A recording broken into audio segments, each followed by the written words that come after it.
Yo, what's up, y'all? Welcome back to another video. My name is Rev. I'm a record producer, songwriter, joyful noise chaser. Today's video was inspired by an episode I did of the Re-Noise podcast with Pete Rango. He's a producer based out of Richmond, Virginia. He's an artist. He's been in the music industry for a minute. Man, it was a great episode, so you gotta check that out when you get a minute. We talk a lot about Web 3.0, NFTs, decentralized autonomous organizations. We go deep. So check that out. I think you'll dig it. We also talked a little bit about Ableton, and he mentioned something really cool that I'll show you, and then I'll jump in and try it. Basically taking one sound, one sample, and then making a bunch of different instruments out of it. So I jump into that. I'll show you how to use it, and then you can take it from there. Something I really like doing is just finding really weird samples and just making them completely something else. You know, like even if it's just like, I don't know, knock on a door, or like I record a ton on my phone of just like walking around and conversations I've had with friends or something, and like sometimes my dog, I'll make a synth out of my dog's bark, you know. But that's the stuff I really like doing, is just taking a sound and just manipulating it till the point you can't recognize it. And then sometimes what I'll really do is take that sound and see how many sounds I can create from that one sound. Sick. And that's a fun thing to do, because like now I just made the snare and I made the kick and I made the pad and everything out of that one sound. I'm like, great. All right, we're here in Ableton. I'm going to attempt to make multiple instruments using one sample. And this is inspired by what Pete Rango talked about on the Re-Noise podcast. So here is the sample.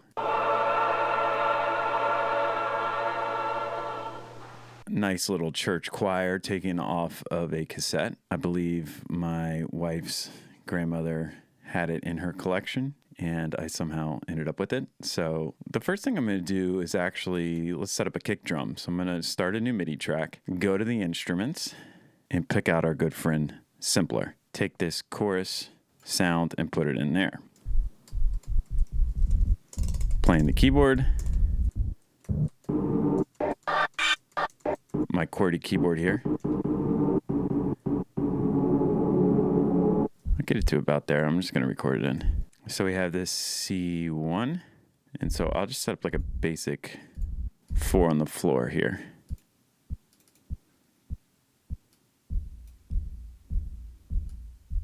I'm going to use this here filter, bring it down, click into here, and this gives us a different drive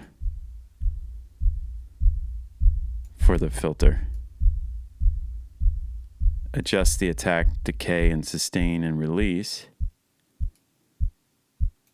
to get us like just like a basic little kick drum pattern. Cool, so we have a little 4 on the floor thing going. And then I will just label this kick for now. Again, here's the original. And now we've made it into this kick. So I'll duplicate that, double click into here, and then we'll set this up for a snare sound, I think. So I'll go ahead and delete that.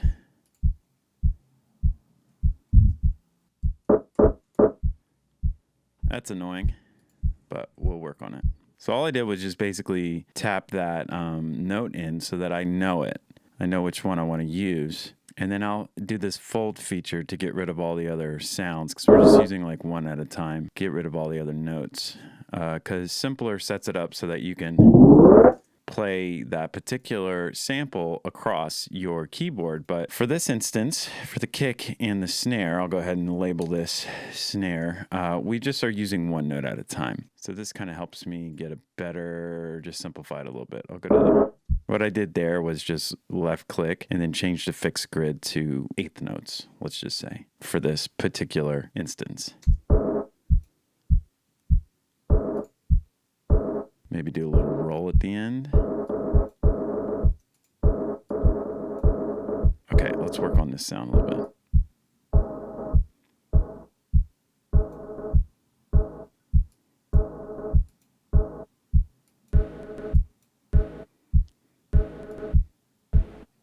Yeah, maybe just that end part.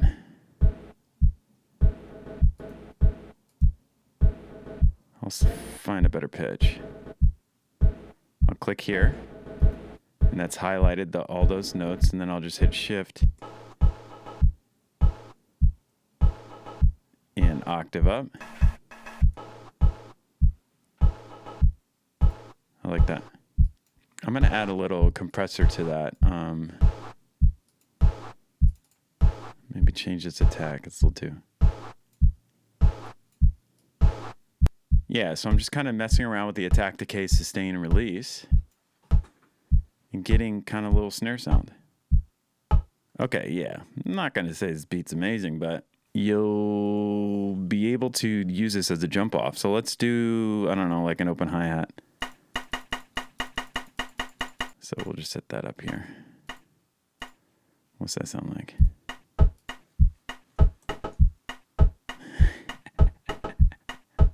Wow, very cool.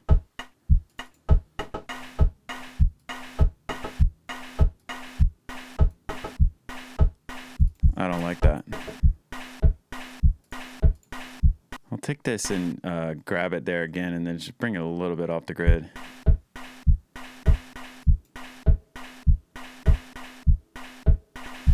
Maybe I'll do this. Go into this open hi-hat and then bring it, instead of a low pass filter, to high pass filter. Okay, so I got a little open hi-hat, cheesy snare. That's cool. We'll just duplicate this and make maybe like another hi-hat, and then we'll process the drums all together. So we'll just do this one, just kind of like right on the ones, like eighth notes essentially. So I will change my grid to eighth notes, and then I'm just drawing this in. I'm not playing it at all, so it's very mechanical and a little cheesy. If I hold command, I can kind of control really quickly the velocity, and you see down here that these velocities are changing as I'm kind of going in and switching it up. So let's change that up maybe.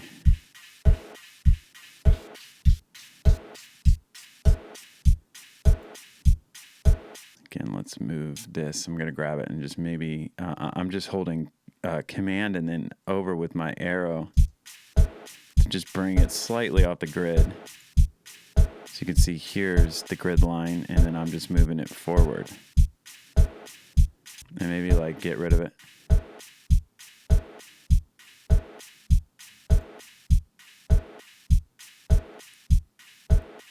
Maybe add a little flare, 16th.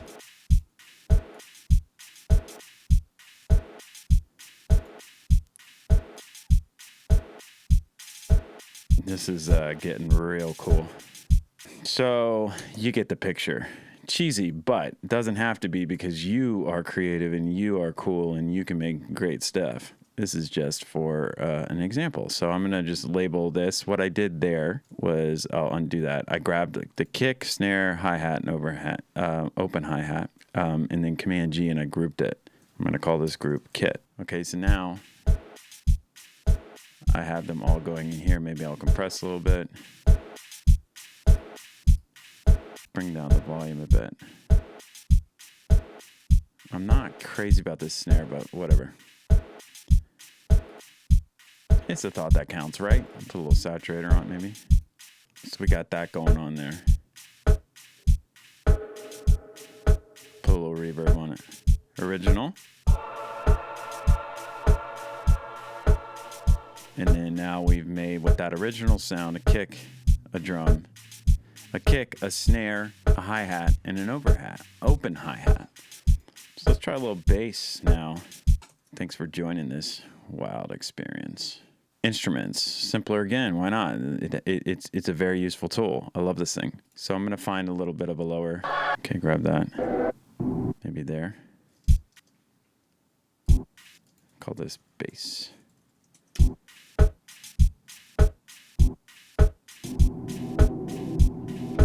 I'm gonna make it a longer one. We'll just go here. And we're gonna jump into this filter section here, which is cool. There's an LFO, which is a low frequency oscillator that can control four different elements of the sampler: the volume, the pitch, the filter, and the pan. So I'm just gonna kind of kick the volume up, see what that sounds like. I'm going to change it to beats. Do the filter. What's that sound like?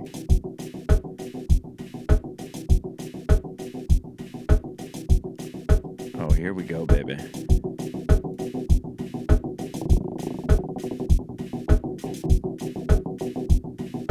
Cool. I'm going to group this instrument, actually make two of them. So essentially what this is doing is if I just command group this simpler and then I hit this little button here, which is the show hide chain. Now what I can do is just easily duplicate that. So it's two simplers playing at the same time. And what I'll do here is go into controls and move this up to a fifth above it. So if you look here, this is like, let's just say bass. And then this, we'll just say Command R fifth. Okay, so originally we started with this sound here. And now we've made that sound into this awesome drum machine and this bass.